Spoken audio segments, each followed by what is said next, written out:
दुनिया का सबसे हेवीली गार्डेड बॉर्डर। पीछे दिख रही है भाई, यही है फेंसिंग DMZ की। हाल फिलहाल में नॉर्थ कोरिया क्या कर रहा है, साउथ कोरिया के अंदर ट्रैश बैलून्स भेज रहा है। 2 मिलियन माइंस मानी जाती हैं छोटे से इस एरिया के अंदर। यहाँ पे चीजें इतनी सेफ हैं, एकदम बॉर्डर के पास। अपना पूरा हॉस्टल ऐसे खुला छोड़ के जा रहे हैं। गुड मॉर्निंग गाइस, और स्वागत है आपका एक और नई वीडियो में। तो भाई अभी आपका भाई पहुंच चुका है इमजिंगांग पर। इमजिंगांग ये स्टेशन देखिए आप, this is the last railway station of Seoul metro and Seoul railway, South Korean railway.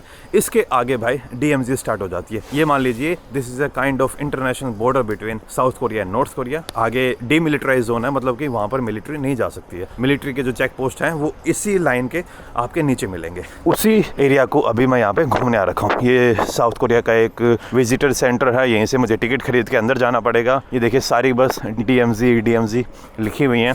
तो टिकट खरीदने के बाद फिर भाई साउथ कोरिया और नॉर्थ कोरिया की जो हिस्ट्री है, किस तरीके से बॉर्डर डिवाइड हुआ और क्या क्या चीज़ें हैं, वो सब अभी बात करेंगे। साउथ कोरिया के अंदर टूरिस्टों के मामले में ये one of the most important जगह बन जाती है। काफ़ी टूरिस्ट यहाँ पे आते हैं और अपने जो एक्सपीरियंस हो यहाँ पे आके देखते हैं कि भाई किस तरीके से चीज़ें काम करती हैं। एक टाइम में भाई किस लेवल पे नॉर्थ कोरिया और साउथ कोरिया के बीच में लड़ाई हुई थी। कोल्ड वॉर की सबसे पहली लड़ाई मानी जाती है ये। सेकेंड वर्ल्ड वॉर के 5 साल पहले और सेकेंड वर्ल्ड वॉर के 10 साल बाद तक बहुत सारी कंट्रियों को आज़ादी मिली, कॉलोनाइजेशन का ख़त्म हुआ, जापान इंपीरियलिज्म का खात्मा हुआ, कैपिटलिज्म और कम्युनिज्म का नया वॉर स्टार्ट हुआ, कोल्ड वॉर स्टार्ट हुआ। बहुत सारी चीज़ें हुई उस इवेंट के दौरान, और उसी इवेंट के दौरान साउथ कोरिया और नॉर्थ कोरिया का डिवाइड भी होता है। अब यहाँ पे टिकट मुझे कहाँ पे मिलेगी वो देखना पड़ेगा। अरे DMZ लाइव, हाँ शायद वहीं पे है। ये देखिए ऑलरेडी काफ़ी टूरिस्ट यहाँ पे आ चुके हैं। वैसे मैं, आपने जैसे लास्ट वीडियो में देख लिया होगा, और बाकी भाई जिन्होंने लास्ट वीडियो नहीं देखी है, मैं यहाँ से 2 किलोमीटर आगे साउथ कोरिया का last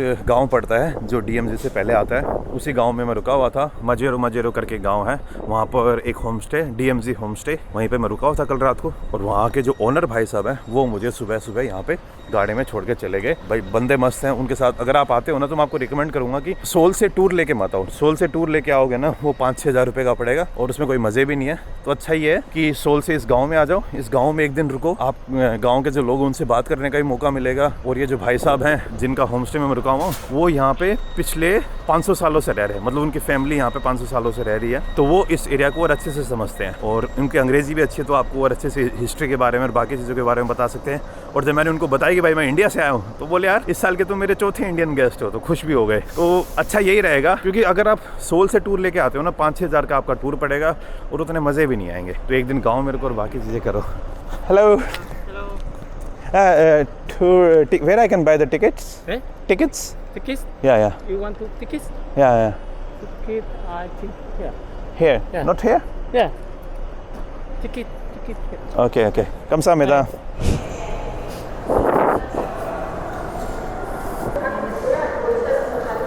DMZ Peace Tour. One ticket? One ticket. So then 11:30 available. 11:30. 11:30 available? Yes. Okay. How much? 9,201. Okay. And I will go in the bus? Okay.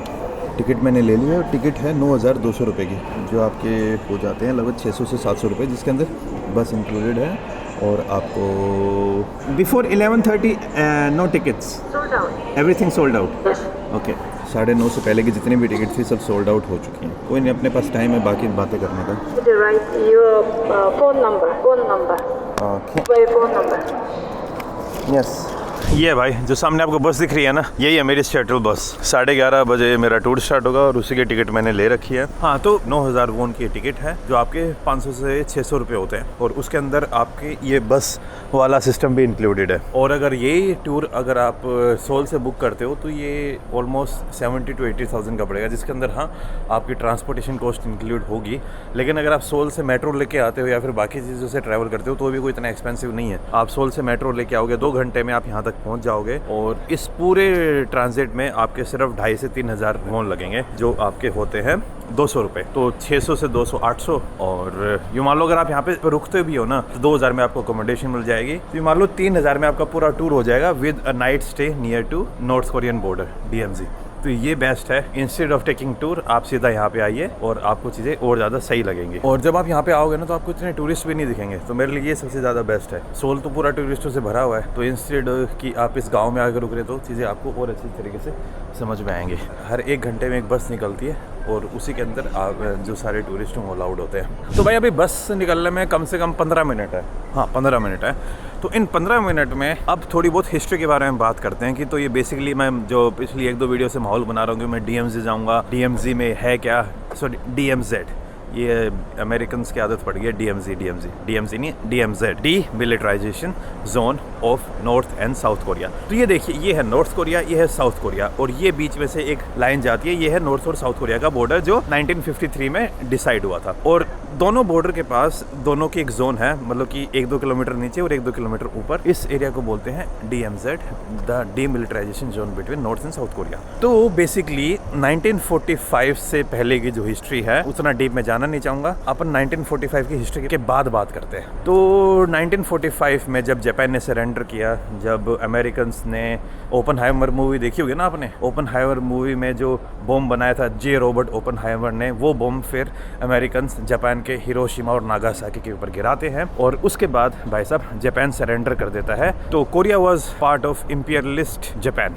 तो जापान ने जब कोरिया को छोड़ा 1945 में, Korea become independent from Japan. उसके बाद भाई जो नॉर्थ वाला पार्ट था कोरिया का, उसके ऊपर इन्फ्लुएंस आता है कम्युनिज्म का, और जो साउथ वाला पार्ट था उसके ऊपर इन्फ्लुएंस आता है कैपिटलिस्ट इकोनॉमी थ्रू USA और ऊपर सोवियत यूनियन का। तो जापान से आगे वाली जो हिस्ट्री है ना यार, अंदर जाके डिस्कस करेंगे क्योंकि गाड़ी चलने वाली है और बस के अंदर बैठ के कोई मज़े नहीं आएंगे। बेसिकली जो लोग थे जिनके नाम मैं अभी बताने वाला था वो बाद में बात करूँगा मैं। ये देखिए 11:30 की बस है और अभी ड्राइवर भाई साहब आए हैं नहीं आए हैं। बारिश हो रही है भाई यहाँ पे तो।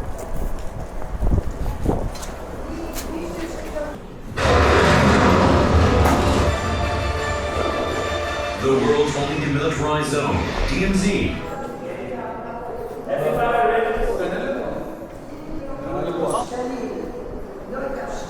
यहाँ पे ना एकदम अच्छे तरीके से वो दिखा रखा है कि कौन सी कहाँ पे। तो इसमें आपको 2 लाइट दिख रही है ना, जो ऊपर वाली लाइन है वो है नॉर्थ कोरिया की तरफ से डीमिलिटराइज जोन, और जो नीचे वाली है ये साउथ कोरिया की तरफ से, और दोनों के बीच में जो रेड लाइन गुजर रही है वो है दोनों का actual border, the military demarcation line. यहाँ पे एक अच्छा सा और इलस्ट्रेशन किया हुआ है कि जैसे first tunnel, second tunnel, third tunnel और 4th टनल। तो भैया जो सामने आप देख रहे हो ना, ये था 3rd टनल वॉकअवे। अब आपको एक बार थोड़ी सी स्टोरी समझाने की कोशिश करता हूँ। 1945 के बाद जब कोरिया को छोड़ के जापान गया, जापान ने भाई इस ईस्ट एशिया के अंदर तबाही मचा रखी थी। कोरिया के ऊपर north Korea, south Korea, China, Philippines, अपने इंडिया तक पहुँच गए थे जापानीज़। तो जब 1945 में जापान ने सरेंडर किया तो ये सारा एरिया फिर चला गया कोरिया के पास, और फिर भाई सोवियत यूनियन और अमेरिका के बीच में सबसे पहली डिप्लोमेटिक और काइंड ऑफ वैसा सी एक सीन होता है। और नॉर्थ कोरिया के ऊपर जो वहाँ पे लीडर्स होते हैं उन्होंने टेक ओवर कर लिया, और वो थे बैक्ड बाय सोवियत आर्मी। और साउथ कोरिया के ऊपर फिर कंट्रोल ले लेते हैं जो साउथ कोरिया के लोग थे, which is backed by USA। 1948 तक थोड़ी मोटी चीज़ें ऊपर नीचे होती हैं। बीच में एक बार दोनों कंट्रीज़ को यूनाइट करने का भी कुछ फोकस आता है, लेकिन फिर बीच में USA भी टांग अड़ाता कि नहीं भाई, हम नहीं चाहते कि कम्युनिज्म का इतना ज़्यादा इन्फ्लुएंस हो, क्योंकि नॉर्थ कोरिया प्लान कर रहा था साउथ कोरिया के ऊपर टेक ओवर करने की।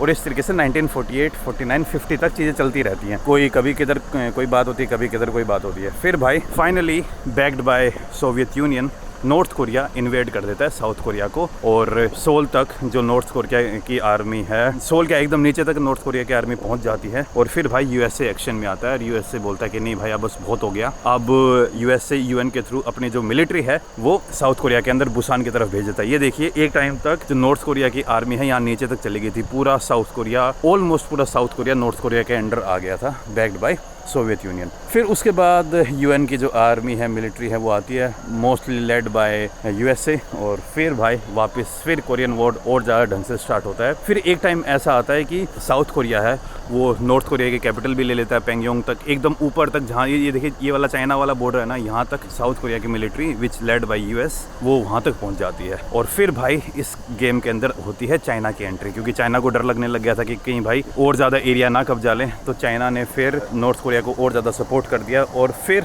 वापस से नीचे तक बातें पहुंच जाती हैं। और 1953 आते आते जो पहले बॉर्डर था ना, उसी बॉर्डर पे आके वापस से जो कोरियन वॉर था 1953 का, वो ख़त्म होता है। कौन से वाली गाड़ी थी भाई मेरी, मैं गाड़ी भूल गया। हाँ, 1130 वाली। तो इस तरीके से 1953 आते बीच में नॉर्थ कोरिया ने साउथ कोरिया के ऊपर अच्छा खासा कब्जा कर लिया था, फिर साउथ कोरिया ने नॉर्थ कोरिया के ऊपर अच्छा खासा कब्जा कर लिया था। 1953 में जब वॉर खत्म होता है नॉर्थ कोरिया साउथ कोरिया का, जहाँ से वॉर से पहले की सिचुएशन थी ना, वहीं पे आके वही नॉर्थ कोरिया साउथ कोरिया का बॉर्डर बनता है। उससे जो ये मेन बॉर्डर है, इसे बोलते हैं मिलिट्री डिमार्केशन लाइन। और इस बॉर्डर के 2 माइल ऊपर और 2 माइल नीचे है DMZ, which is demilitarised zone. मतलब कि उस एरिया के अंदर ना नॉर्थ कोरिया की मिलिट्री अलाउड है, ना साउथ कोरिया की मिलिट्री अलाउड है। ये 1953 में एक एग्रीमेंट हुआ था बिटवीन नॉर्थ एंड साउथ। और उसके बाद से दोनों के बीच में जो चीज़ें हैं वो कभी ख़राब हुई, कभी अच्छी हुई, कभी ख़राब हुई, कभी अच्छी हुई। और यहाँ पे है ना ऊपर एक ऑब्जर्वेटरी है। आज तो वो ऑब्जर्वेटरी बंद हो रखी है, वरना वो ऑब्जर्वेटरी खुली भी होती है और वहाँ से हम लिटरली जो नॉर्थ कोरिया के गाँव हैं वो देख सकते हैं। लेकिन अभी ऊपर मिलिट्री का कुछ काम चल रहा है, बीच में नॉर्थ कोरिया कुछ ना कुछ शरारती हरकतें करता रहता है, कभी उधर से कुछ फायर कर देगा, कभी कुछ फायर कर देगा। तो इस टाइप की चीज़ें होती हैं। और भाई साउथ कोरिया ने एक अच्छी चीज़ क्या कर रखी है कि इस एरिया को टूरिस्टों के लिए हब बना रखा है। एक चीज़ ये अच्छी है कि जब भी टूरिस्ट आते हैं ना, तो दूसरी कंट्री की जो मिलिट्री है ना, मिलिट्री के ऊपर अटैक करना एक अलग बात हो जाती है। अगर आपने सिविलियन के ऊपर अटैक कर दिया ना, तो फिर उसमें है ना बहुत ज़्यादा इंटरनेशनल बॉडीज़ इन्वॉल्व हो जाती हैं।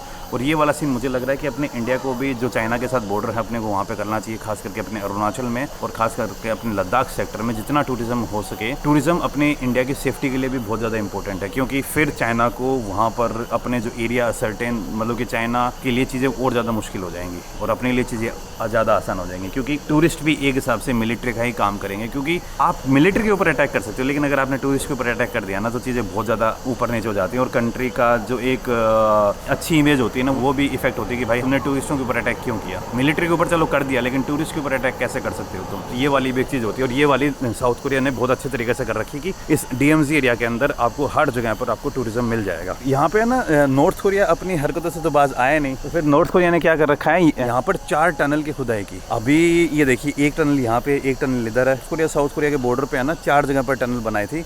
और भाई इतनी लंबी लंबी टनल, अभी एक यहाँ पर मैं जो टनल देखने आया था ना, इस टनल का नाम है टनल 3rd। और भाई कम से कम 1 से 1.5 किलोमीटर लंबी टनल थी, वो भी छीनी और हथौड़े से बनाई गई टनल। क्योंकि नॉर्थ कोरिया के पास, इनके पास उतनी अच्छी टेक्नोलॉजी है नहीं। और टेक्नोलॉजी का क्या करे, अगर वो बड़ी मशीन घुसाते तो साउथ कोरिया को पता चल जाता। भाई वो नॉर्थ कोरिया इतनी बड़ी टनल बना रखी है, उसके अंदर एक साथ में 30,000 सैनिक क्रॉस कर सकते हैं। और ये सब हुआ था 1953 के बाद, जब दोनों के बीच में पीस एग्रीमेंट साइन हुआ था। तो बीच बीच में कई बार नॉर्थ कोरिया प्रोवोक करता रहता है। और इस DMZ के अंदर आपको नॉर्थ कोरियन आर्मी भी मिलेगी और कुछ ना कुछ जो सोल्जर्स हैं वो साउथ कोरियन आर्मी के भी मिलेंगे। 1:05 पे ये बस निकलेगी यहाँ से, इसी बस के अंदर मुझे जाना है। आगे अब शायद एक और गांव में लेके जाएंगे हमें। तो भाई इस तरीके से नॉर्थ कोरिया और साउथ कोरिया के बीच में चीज़ें होती हैं। नॉर्थ कोरिया अभी भी ट्राई करता रहता है कैसे न कैसे उंगली करने का। 4 टनल उन्होंने बनाई है भाई अलग अलग जगह पर, और इतनी लंबी लंबी।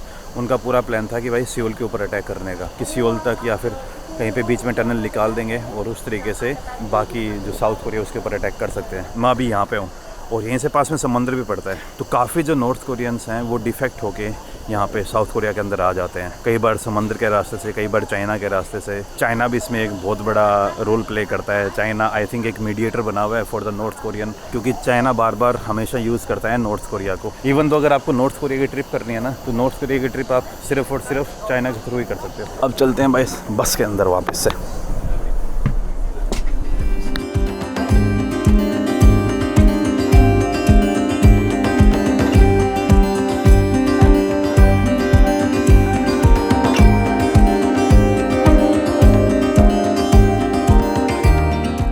मैं अभी पाजू वाले एरिया में हूँ। यहाँ पे एक कैंप साइट भी है, अगर आप DMZ के ऊपर कैंप करना चाहो तो यहाँ पे कैंप भी कर सकते हो। और एक टाइम में यहाँ पे जो US आर्मी थी उसका भी कैंप लगा हुआ था, अब तो शायद वो कैंप हट गया है। ये एक ब्रिज है, काफ़ी सुना होगा आपने।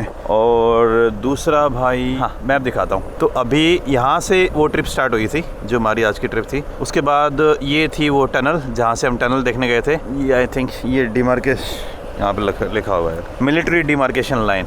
ये वाली ये मिलिट्री डिमार्केशन लाइन है। यहाँ पे वो टनल थी, यहाँ पे वो ऑब्जर्वेटरी जहाँ से साउथ कोरिया ना नॉर्थ कोरिया के बॉर्डर दिखता है, या फिर नॉर्थ कोरिया का जो पहला गांव वो दिखता है, लेकिन आज ये बंद हो रखा था। और भाई यहाँ से देख लीजिए, यहाँ से वो टनल खोद के अंदर आने की कोशिश करते। ये एक टनल यहाँ पे है, एक टनल आगे और है कहीं पे। ये वाला पाजू वाला एरिया है सिर्फ जहाँ पे अभी मैं हूँ। और अभी जहाँ पर हूँ मैं, ये काइंड ऑफ जोन है। इस एरिया के अंदर आपको परमिट लेके आना होता है और इससे थोड़ा सा आगे जाते DMZ स्टार्ट हो जाएगी। तो मान लीजिए अगर यहाँ से मैं चल के जाऊँ ना तो आधे घंटे के अंदर नॉर्थ कोरिया में पहुँच जाऊँगा। और जब मैं उस टनल के अंदर गया था, टनल के अंदर है ना मोबाइल और कैमरा अलाउड नहीं थे, वरना वहाँ पे तो एकदम जो मेन बॉर्डर है वहाँ तक पहुँच जाते हैं। क्योंकि जो साउथ कोरिया की जो मशीन थी ना, वो ड्रिल करते करते जो नॉर्थ कोरिया ने टनल बनाई थी ना साउथ कोरिया के ऊपर अटैक करने के लिए, वहाँ तक पहुँच गए थे। और वहाँ से लिटरली एक छोटी सी अंदर खिड़की बना रही थी, उस खिड़की से आप नॉर्थ कोरियन साइड देख सकते हो।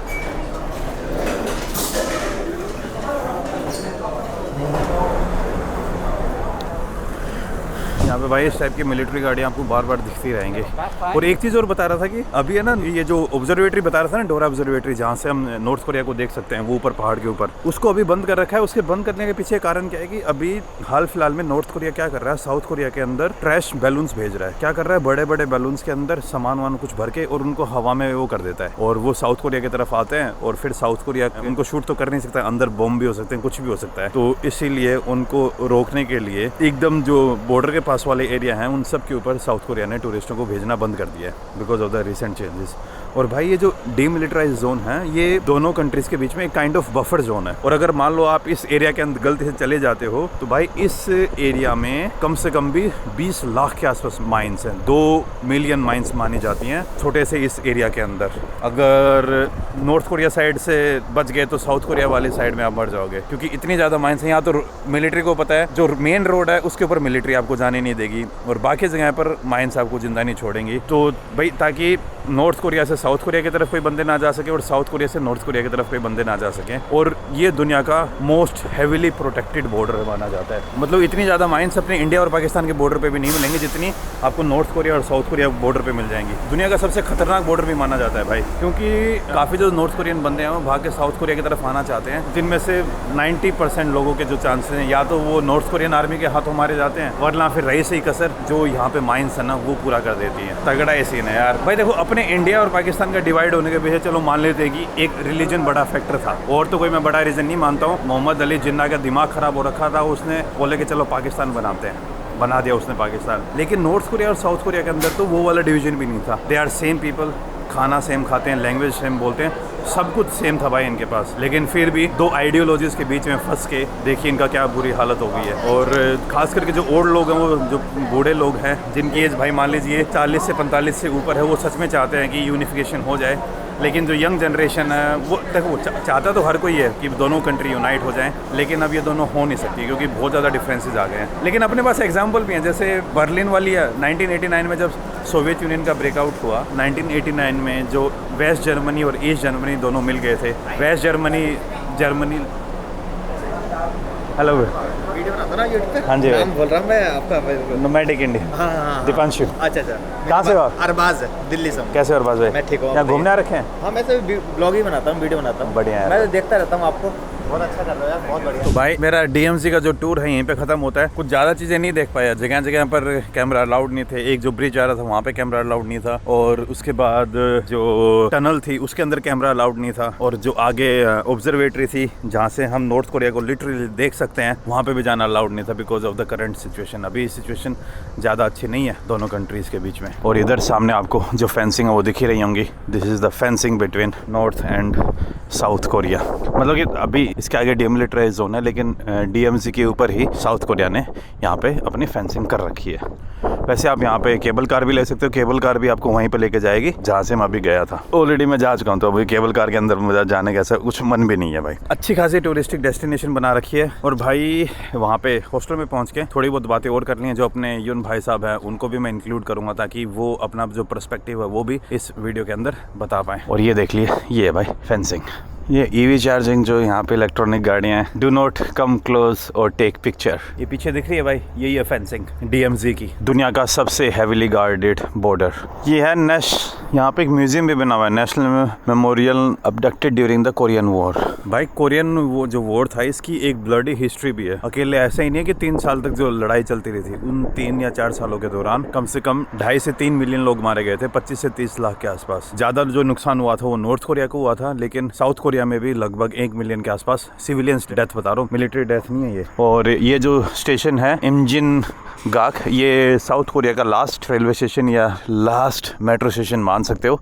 यहाँ से डायरेक्ट सोल के लिए ट्रेन आती है। पहले मुझे लगा था काफ़ी ट्रेन आती होंगे, लेकिन दिन में यहाँ पे सिर्फ 2 ही ट्रेन आती हैं भाई। ये है इमजिन गाक रेलवे स्टेशन, इमजिन गाक। दिन में बस 2 ही ट्रेन है, और अगर आप चाहो तो इन ट्रेन को ले सकते हो। नेवर मैप के ऊपर आपको इस ट्रेन के बारे में सारी की सारी जो इन्फॉर्मेशन है वो मिल जाएंगी। और ये जो पुराने वाला रेलवे रूट था, ये हिस्टोरिकल रेल रूट, उसके जो कुछ अवशेष हैं वो अभी भी बचे हुए हैं। नॉर्थ कोरिया और साउथ कोरिया के पुराने टाइम में कनेक्ट करता था, लेकिन जब से इन दोनों कंट्रीज के बीच में लड़ाई हुई तो ये वाला जो रूट था एकदम पूरे तरीके से बंद हो गया। तो भाई यहाँ पे जो हिस्ट्री है वो फिर बहुत अलग अलग करवटें ले लेती है। जैसे कि मैंने आपको जब वहाँ पे था डीएमसी के उधर जो मेन आज सुबह सुबह गया, लोगों ने बहुत ज़्यादा सफ़र किया इसके अंदर। और सबसे इंटरेस्टिंग बात यह है कि जैसे अपने इंडिया पाकिस्तान के अंदर, जैसे मैं वहाँ पे आपको बता रहा था कि अपने इंडिया पाकिस्तान के अंदर हम रिलीजन को ब्लेम कर सकते हैं कि नहीं भाई रिलीजन अलग था, या फिर अपनी बहुत सारी चीज़ें अलग हो सकती हैं, खाना मान लो अलग हो गया थोड़ा बहुत, कुछ एरियाज में लैंग्वेज भी अलग हो गई। लेकिन साउथ कोरिया और नॉर्थ कोरिया के अंदर तो भाई ऑलमोस्ट कुछ भी अलग नहीं था। सेम एथनिसिटी के लोग हैं, सेम लैंग्वेज बोलते हैं, सेम खाना खाते हैं, सेम रिलीजन से बिलोंग करते थे। साउथ कोरिया और नॉर्थ कोरिया का डिवाइड होने का एक सबसे बड़ा रीजन है भाई 2 वर्ल्ड पावर्स के बीच में फंसना, कम्युनिज्म और कैपिटलिज्म। कम्युनिज्म ने ऐसा कुछ यहाँ पे, मतलब कि मैं बड़ा हुआ कम्युनिज्म की वैल्यूज को लेके,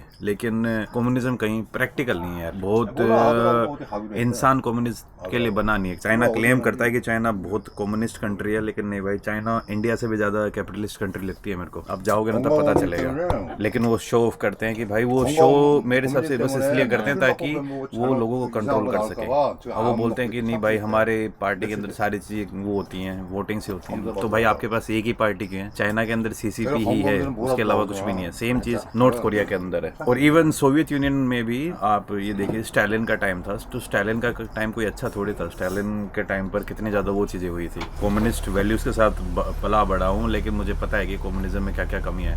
अपना कानपुर की हालत देख लीजिए ना, कानपुर एक टाइम पे इंडिया की one of the biggest industrial city हुआ करती थी। और वरना फिर आप वेस्ट बंगाल का हाल देख लीजिए क्या हुआ है। स्ट्राइक कर करके कानपुर खराब हो गया, और वेस्ट बंगाल के साथ भी यही हुआ। थ्योरी अगर देखा जाए ना तो कम्युनिज्म बहुत अच्छी चीज़ है, लेकिन वो अपने इंसानी नेचर के ऊपर अप्लाई नहीं होती है। क्योंकि इंसान के अंदर लालच होगी, और लालच होगी तो हम एक साथ काम नहीं कर पाएंगे। कुल मिला के end of the day capitalism से ही, मैं नहीं कह रहा कि पूरी कैपिटलिज्म अच्छी है। अमेरिका की हालत देख लीजिए, अमेरिका भी बहुत ही कोई ऐसी कोई वो नहीं है। कैपिटलिज्म और सोशलिज्म का मिक्स जो अपने इंडिया में हम ट्राई कर रहे हैं, मुझे वो ज़्यादा सही लगता है कि भाई जिसको ज़रूरत है गवर्नमेंट की, उसकी गवर्नमेंट हेल्प करे। और बाकी हमारे लिए बस, मैं नहीं कह रहा कि गवर्नमेंट हमें हेल्प करे, लेकिन एक अच्छा सा रोड मैप तैयार करा दे।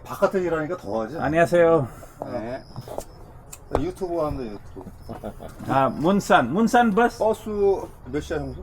나 몰라. 올 때 됐을 거요? 딱 일로 들어오잖아. 아니 시간 물어보냐. 지금 몇 시야? 아, 시간. 시간. 5 to yeah. 여기 뭐 나오면 물어볼게. नेवर। तो जब भी आप इधर आओगे ना, तो मैं आपको सच में रिकमेंड करूंगा कि यार डीएम से एक बार आप आके जरूर देखना कि यहाँ पे सच में किस टाइप में चीजें होती हैं। Okay, bye bye. Thank you. The bus will come at in 20 minutes. Thank you. 감사합니다. Have a nice trip and you go to Yeah. Okay. Bye.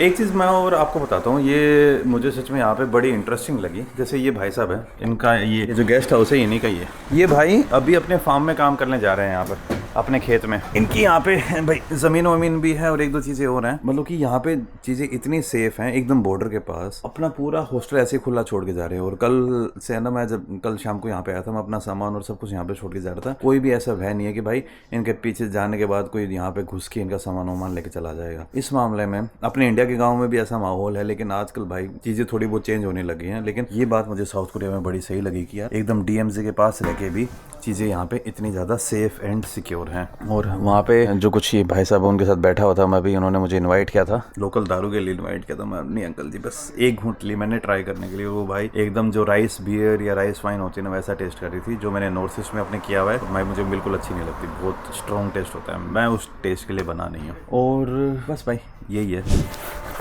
Bye. हमसामेदा भाई, बस आ गई है यहाँ से वापस जाने के लिए। तो इस गांव को मैं बाय बोल के निकल रहा हूँ। Hello, 안녕하세요. How are you? Fine. Good. Yes. How much time it will take to Munsan? 30 minutes? 20 minutes. कब से मेरा बस में बैठ गया हूँ मुनसान के लिए. यस यस या मुनसान स्टेशन. यस. यहाँ पे जो बस हैं इनका अलग अलग टाइमिंग होता है. वो सारी की सारी इन्फॉर्मेशन आपको नेवर मैप के ऊपर मिल जाएंगी. इवन दो जिन भाई साहब के पास मैं रुका हुआ था, ये भाई मुझे जो टिकट सेंटर था DMC के, वहाँ तक मुझे लेके गए और वहाँ से मुझे पिकअप भी किया. बंदे बड़े सही हैं यार. और ये बंदे इस टाइप के बंदे जैसे आप गांव में जाओगे ना, इस टाइप के बंदे आपको हर जगह मिल ही जाएंगे. भाई अब यहाँ से मैं सोल वापस जा रहा हूँ. कल सुबह की मैं ट्रेन पकड़ के नीचे साउथ की तरफ जाने वाला हूँ, बुसान की तरफ. तो अभी तो मेरे यही प्लान है भाई. अभी जो DMZ की ट्रिप थी वो पूरी ख़त्म हो चुकी. अभी जो सिचुएशन है साउथ और नॉर्थ कोरिया बॉर्डर पे उतनी ज़्यादा अच्छी है नहीं, तो इस कारण से जो मेरे बाकी प्लान थे उनको मैं अभी इग्नोर कर रहा हूँ. क्योंकि बाकी जगह अभी अगर मैं जाऊँगा ना तो वहाँ पर मुझे जाने नहीं देंगे. और मैंने यहाँ पे आने वालों से बात की, जो बाकी लोकल्स उनसे बात की, बोला कि ये साल में कई बार ऐसा होता है और अगर ऐसा होता है तो कम से कम 2 या 3 महीने तक लास्ट करते हैं. अभी वो गार्बेज बैलून फेंक रहे हैं नॉर्थ कोरिया वाले और उनको टैकल करने के कारण जितनी भी ऑब्जर्वेटरीज हैं सब बंद कर रखी हैं साउथ कोरियन गवर्नमेंट ने. तो मैं आगे की तरफ उधर जा नहीं पाऊँगा. अभी भाई मेट्रो मेरी इधर आने वाली है, तो यहाँ से मैं सोल की तरफ निकलूँगा. तो यही है भाई. और ये देखिए मेरे साथ में जो अपने फौजी भाई हैं वो भी आ चुके हैं इसके यहाँ पे दक्षिणी कोरिया के. तो अब DMZ को मैं फिनिश करके वापस से अपने सोल की तरफ निकलूँगा. कल सुबह के लिए मुझे ट्रेन की टिकट बुक करनी है, वो मैं सोल में पहुँच के कर लूँगा. अभी लगभग 6 बज चुके हैं और ट्रेन भी आती होगी. तो बस भाइयों इस वीडियो में इतना ही. उम्मीद करता हूँ ये वीडियो आप लोगों को पसंद आई होगी. मिलता हूँ आपसे नेक्स्ट वीडियो में. तब तक खुश रहिए, आबाद रहिए, keep travelling and keep enjoying your life.